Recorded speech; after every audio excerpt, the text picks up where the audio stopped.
What's good, guys? Fantasy Joe back here in our mock draft. Today we are doing a three wide receiver PPR mock draft from the sixth spot. Want to see how that team turns out. Want to show you guys a little bit of a different team, how it changes, in three PPR, and when you got the three wide receivers as well as the flex spot to fill. If you guys are new to the channel, please hit that subscribe button. Post a ton of mock drafts, ton of fantasy profiles. We got our league winner series up. We got running backs, QBs, and wide receivers. Check that stuff out. A bunch of good stuff. Now, like, comment, all that good stuff. Yeah. So now we're in the draft. Started off Christian McCaffrey, Dalvin Cook, Alvin Kamara, Derrick Henry, and Nick Chubb. Now, I'm definitely taking Zeke here in a PPR. I think he's a tier above. He is the easy 5 to me. Devontae Adams is enticing because of the touchdown upside, but I'm a big Zeke guy this season. I think he's going to catch a ton of passes and have a ton of rushing attempts, so I love him in PPR. I'll take him there. And we'll see who we have a chance of drafting in the second round. Okay. We have some running backs left that I like a lot. Let's see, we have 10 picks till our next pick, so we're probably not going to get any of these 5 running backs that we pass. That said, I haven't taken Antonio Gibson in many drafts. I'd probably take Clyde ahead of him in most drafts, but just so the team turns out a little different. Let's take Antonio Gibson here with the second pick. I thought we were going to go running back, wide receiver, to be honest, but I do like the value on Gibson. I think we can still get a solid receiver left. Okay. So a lot of those guys went, but I can still snag CeeDee Lamb. I'm going to take him here. I really like the potential he has this year on the Cowboys. I think that he has 1,300-yard potential this year, especially with Dak Prescott back. I think he could be big time, and I have no problem owning Zeke and CeeDee. I'm comfortable with that in their offense. I think they'll be dynamic. Some good wide receivers left. James Robinson's also left. I'm tempted to draft him and stick him into my flex. It is full point PPR. Got a lot of wide receivers I'm going to fill, though. Let's take a look at some of these wide receivers that are still out there. I could take like a Tyler Lockett and come back around and get an Ayuk, or I could get James Robinson. And you know what? I'm going to draft James Robinson here. I don't usually go very RB heavy in 3 wide receiver leagues, but the way this one has fallen, I've just happened to. Okay, so now we're going to take a bunch of shots at wide receiver, basically. Let's see. I'll take Chase Claypool. I'm between him and Robbie Anderson right now. Normally I think I would take Claypool, but in a half-point PPR, or in a full-point PPR, Robbie Anderson is pretty enticing. I'll take Claypool here, though, just in case I could get a Jerry Jeudy maybe around the turn coming back to me. Man, this is tough. I'm trying to think which one has a better chance. Obviously, you know what? I'm going to take Robbie in the PPR as our wide receiver, too. I think he's going to be really solid.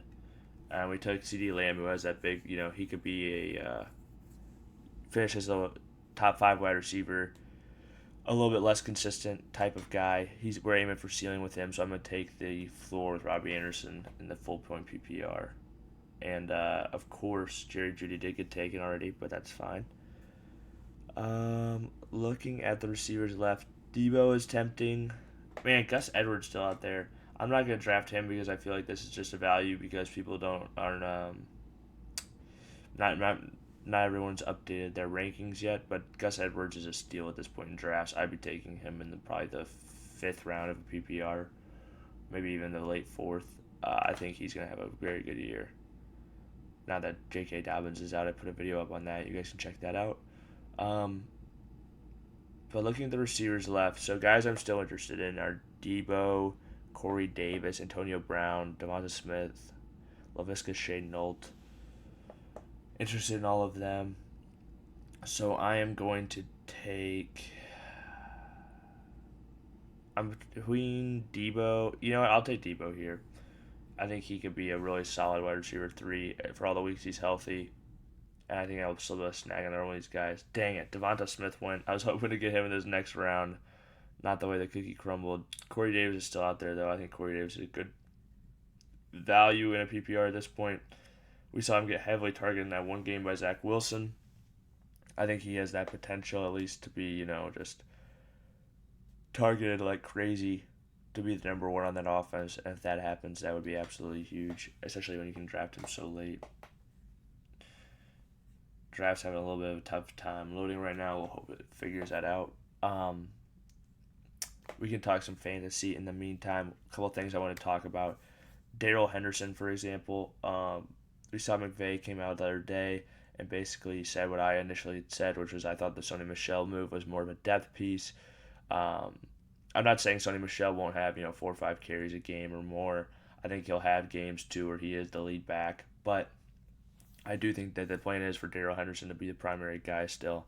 I think this is just going to make Darrell Henderson a value in drafts and a guy that could come out. I wouldn't be surprised if week 1 he has 15 touches or more. As long as their offense can get going smoothly against the Bears. But yeah, he's a guy I'd definitely be considering. Clyde Edwards-Helaire, draft him everywhere. He's our champion. If you haven't figured it out by now, Clyde is the guy. Word is Clyde. Yeah, we're all in on Clyde this year. I'm all in on Clyde. I'm drafting him basically everywhere. I didn't take him in this draft just to mix it up a little bit. I took Antonio Gibson. But in my money league, I took Clyde at 17. I'm comfortable taking him that high. I'm not that scared about this ankle injury. It sounds like he's doing all right. So yeah, I'm full steam ahead with him. Yeah, and Gus Edwards now. I put up that video recently too as well. But I think Gus is a big-time value this year in drafts. Gus, I think, is going to get not just J.K. Dobbins, I thought was going to get right around 15 carries a game. Gus was probably going to get 10. Now I think Gus is going to get 15 to 20 every game because there is no J.K. now. There's no backup. I think they'll probably sign somebody, but no matter what, the replacement value of that back compared to Gus Edwards, I think, is going to be worse. So I think there's a world where Gus Edwards is getting more work than J.K. Dobbins was even going to get, and that's an extremely valuable role. Whoever's the running back in that running system is going to be dynamic for fantasy. Even if he doesn't catch many passes, I think he could still get 250 carries or something, and it's just like he'll be just fine. And you can get him as a value in your drafts. A lot of people have gotten a value already. This does not look like it's loading. We were able to get the starting lineup going though, so we'll go ahead and post this just so people can see that. We'll get some more mock drafts up going probably before the season starts. This is Fantasy Joe. Thank you guys for watching and staying tuned. Just hit that sub button. I'll see you guys.